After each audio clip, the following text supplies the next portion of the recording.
The Rivals three-stripe camp presented by Adidas kicks off here in New Orleans. David Berry alongside Woody Wommack. Woody, we're going to talk about three guys who earned their stripes today, going along with the Adidas three-stripe theme. Let's start with the quarterback that really impressed you today.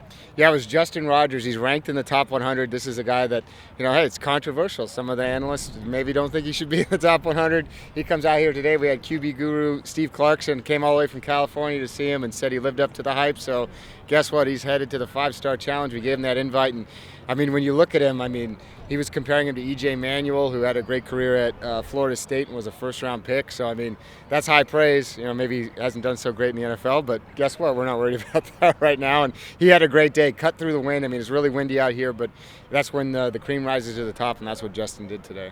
Well, let me get your thoughts on another highly ranked kid coming in today. Obviously, Anthony Cook, a 5-star. What did he show you today? It was interesting because it was, getting to be later on in the day, and we were wondering, hey, what's going on with Anthony Cook? Our photographer, Nick Lucero, said he hadn't seen him do a whole lot.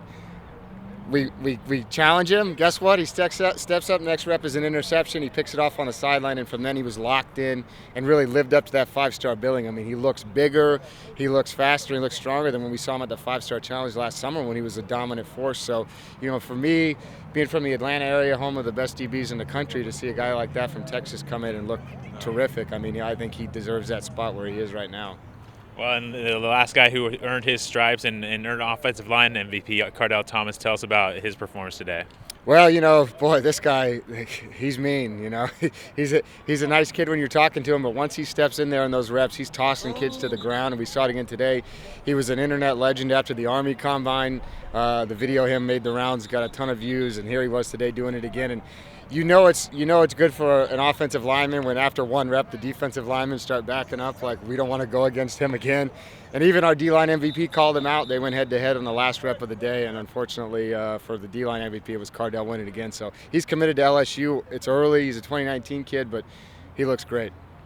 Well, that'll wrap it up for today's coverage from New Orleans. Stay tuned to Rivals.com for plenty of video throughout the week. We'll continue on in Orlando next week.